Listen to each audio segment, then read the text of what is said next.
Peter did. It's on tape. How do you deny your voice a Well, he recording of you? always does that. And you and Oh, that's not what I said.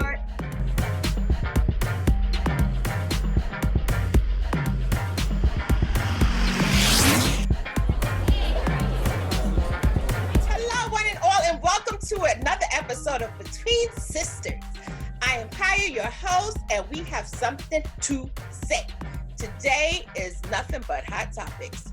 First off, I want to introduce my sisters. Up top, I got Keish. Underneath her, I got Shauna Dawn. Next to her, I got Evie. And right under her, I got Cho. Love you. Cho. Love you.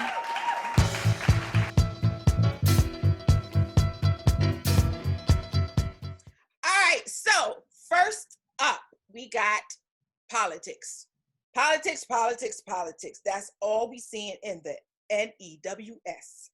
We saw the RNC, we saw the DNC, we saw Bob Woodward throw Trump under a train.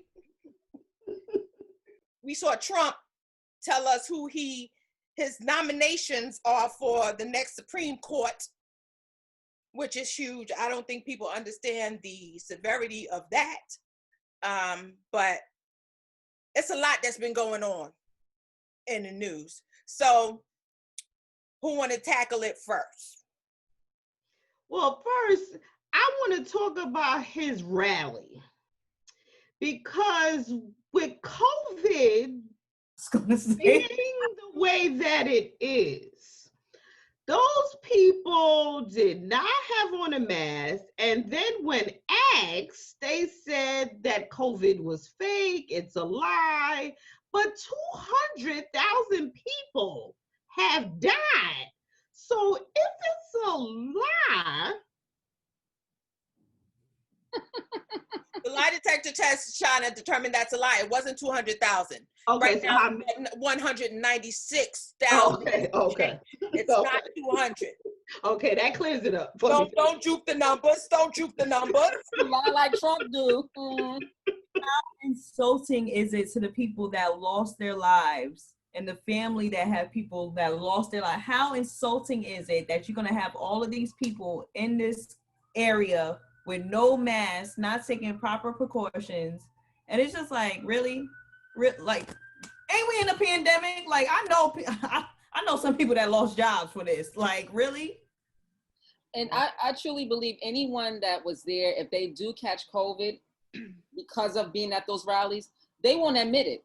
They'll even, like, when in a hospital, if they asked to do a tracer, like, where were you in the last 7 to 14 days? Right. They won't admit they were at a rally Of because course they not. have dedication to Trump, that they'll lie on his behalf.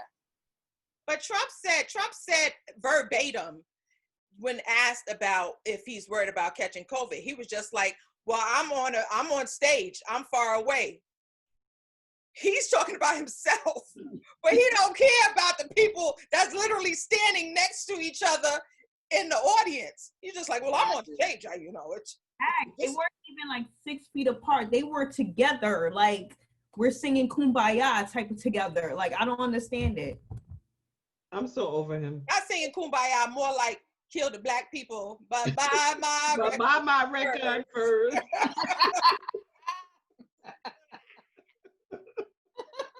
So one thing I wanted to talk about with the whole DNC, RNC, Bob Woodward literally throwing Trump under the bus is that his handlers, well, let me not say handlers because Trump ain't got no handlers. He do what he want to do. He do what he want to do. But they were none the wiser about the fact that he was doing audio interviews with Bob Woodward. For hours. And he likes to just spew nonsense, random nonsense at any given time. So who knows what else are on those tapes? Ooh, child, juicy. Well, one of the reasons why Trump actually did these audios with Woodward is because apparently the book that he wrote first, Fear, Trump regretted not talking to him. So Fear was done without any Trump interviews. So that's why Trump wanted to have a full handle on what was said in the book. The problem is Trump is a little bit like Kanye, where in the beginning he starts out good. And then it just and then, goes like downhill. You can't even imagine the things that was coming out of his mouth. One of the things I found interesting was that he mentioned the fact that he's really good friends with the leaders that are mean. And he said the nice leaders, he don't really mess with them. He that's going to be mentioned in the book. He has a good rapport with the mean, the tough leaders, but the ones like he don't F with South Korea, but he'll F with North Korea. North Korea. Right. So any leader that is really basically evil, A dictator, Dictator, right. dictator, murderer, you know. he has a good rapport with them. But the ones that are like soft, he don't respect them. So that's going to be mentioned in the book. Well, that's just like his whole notion with the whole argument with John McCain. He felt that John McCain wasn't a great soldier because, you know, he was held in captivity. And people who are held in captivity are basically like soft. They're punks. They you know, they don't have no grounds to do Did he anything. say they're losers, or what did he call them? Yes, he said there were, yeah. He likes But people that's not he- captured. But he dodged a few times stating His bone his spurs. bone spurs. So how can you compare you and say that, oh, Right. How can you he was someone captured, right. but you didn't serve? Exactly. And he continues to disrespect the veterans. But he said Colin Kaepernick was disrespecting the veterans. Right. Mm-hmm. You see how he's clever. Oh yeah, no, He ain't that bright, but he is clever. He sure And is. he knows how to do that dog whistling. mhm. He got a bullhorn. Spin the story. Mhm. He spins the story. He knows how to take the shine off of one thing and have it directed into another space. So now the new focus is that and not what's really going on with him. Yep. I like your nails, Joe, by the way. I was gonna say, I'm like, oh, your nails is everything. Christy, That's I very- tell her just do something, and she did this. Lovely. Just lovely. say that. The RNC, if you notice, Don Jr., Oh Lord. he never had friends. He never had friends growing up. And neither did Eric. And Tiffany, she just trying to get by. She just They trying to paid get by. her. They paid her to make an Yeah. appearance. But she And said, Ivanka wishes that she was Melania. It's a weird, Oh, yeah. weird dynamic. It's mm. disgusting. But they were on code. They were on code, and they made sure they did not say anything that would give or shine a light to police brutality and Right. the suffering that Black people have gone through in the country, and they stayed on code. Yep. They never once wavered. Even if they had Black people, they had Alice Johnson at the RNC giving her story. And, you Right. know, she's grateful because she got exonerated, you Right. know, pardoned. So she was just grateful. It could have been Kim Jong-un that Yeah, pardoned because- her.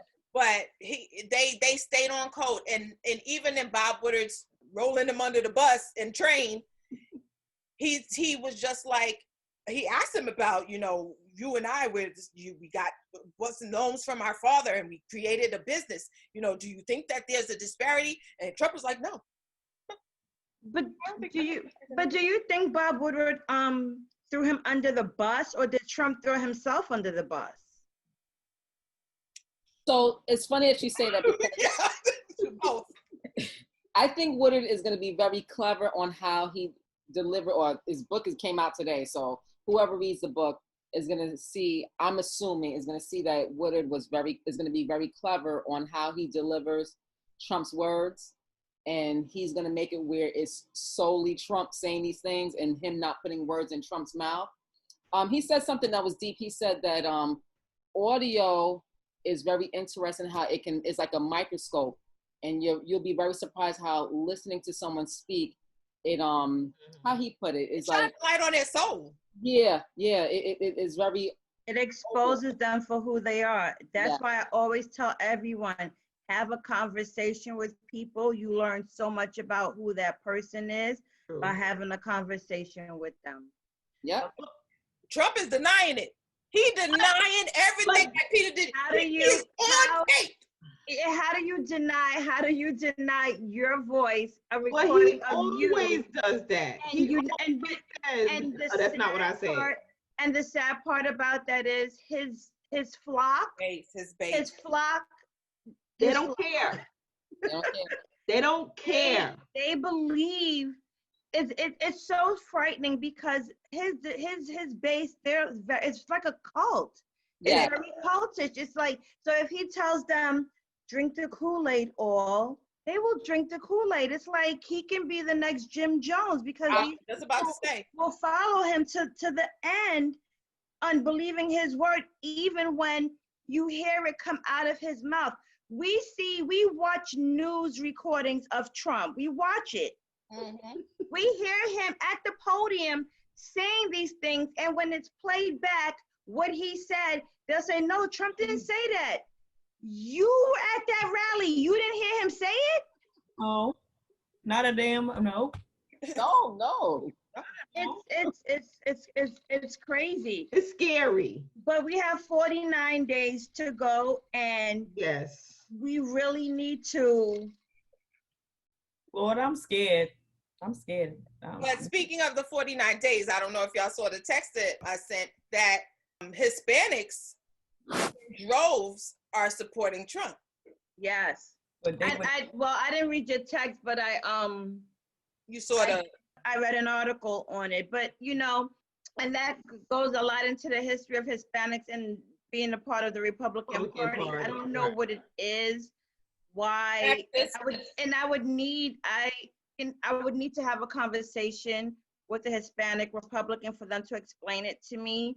Mhm. Even now, I'm not, I listen to Anna Navarro speak on a regular basis, and we all know Anna is a Republican. Right. However, she is not in support of the current occupant. She is willing and she is honest enough to state how she sees the destruction of this country under his presidency. I don't understand how you can watch someone make comments about Hispanic people, derogatory comments about Hispanic people, and actually think that this person actually cares about your community that you have going on. Locked up in cages. Like, what do even if you if you want to say, well, I'm Panamanian, I'm not Mexican. He was talking about building a wall for the Mexicans. Yeah, that's whack. And that's when that separatism comes in. And I believe that is a lot of the attitude of people because, well, he wasn't referring to Colombians, he was referring to the Mexicans. We're different. He's not referring to Cubans, it was the Mexicans. They're different. Mm-hmm. No.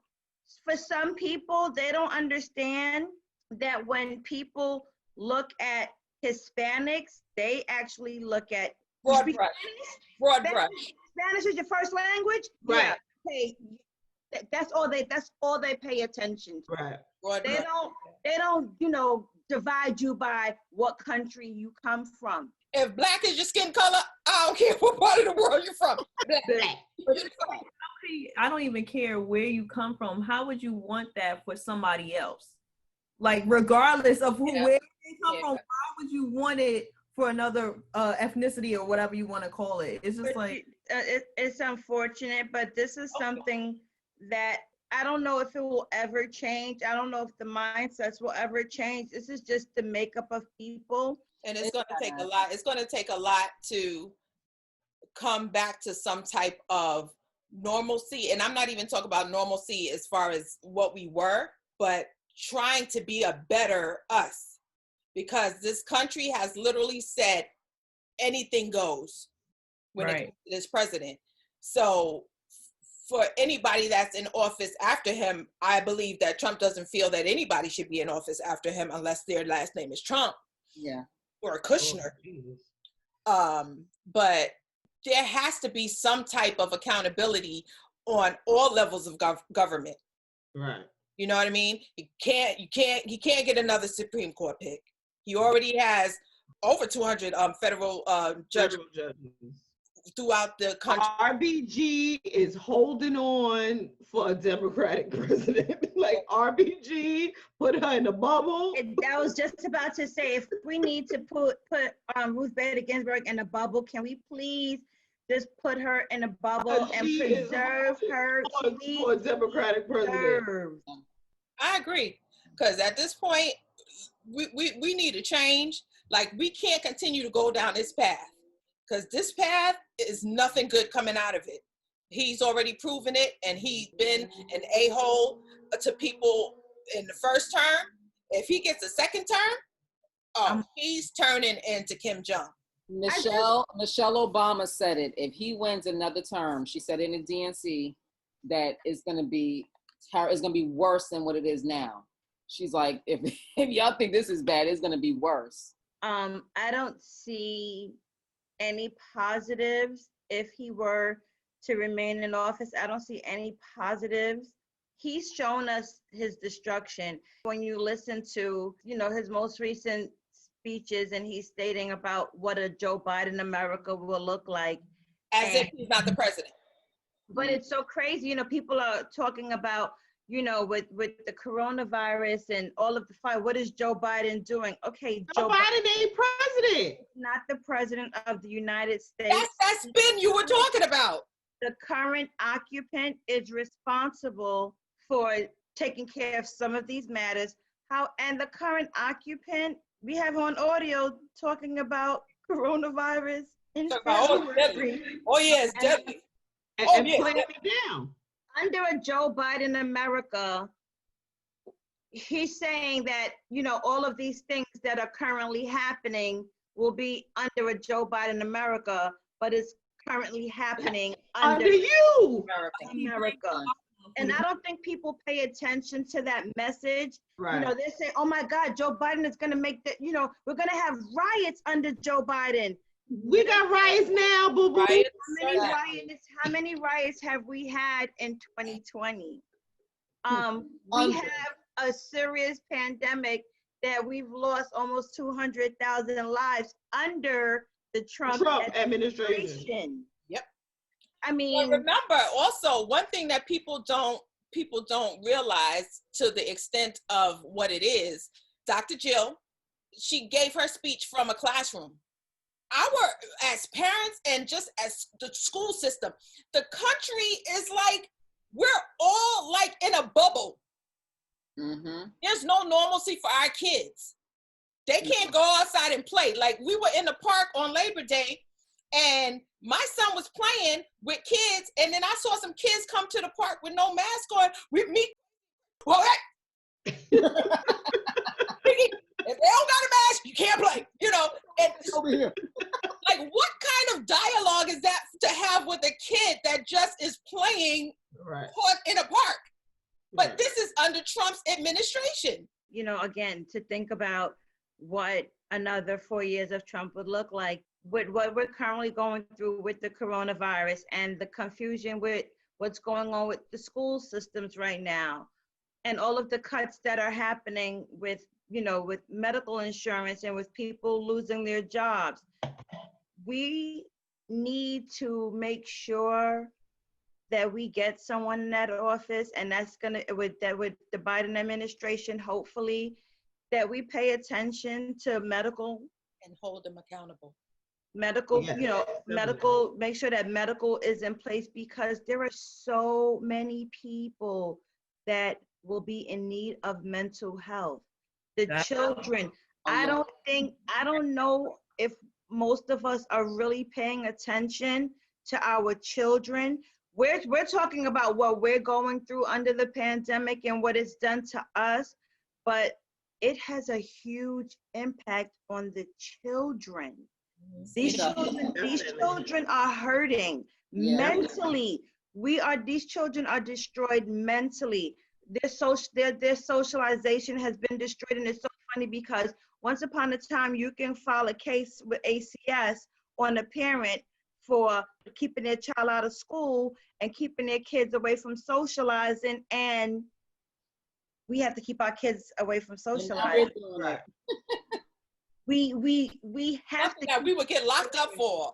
We Or have to taken away from us.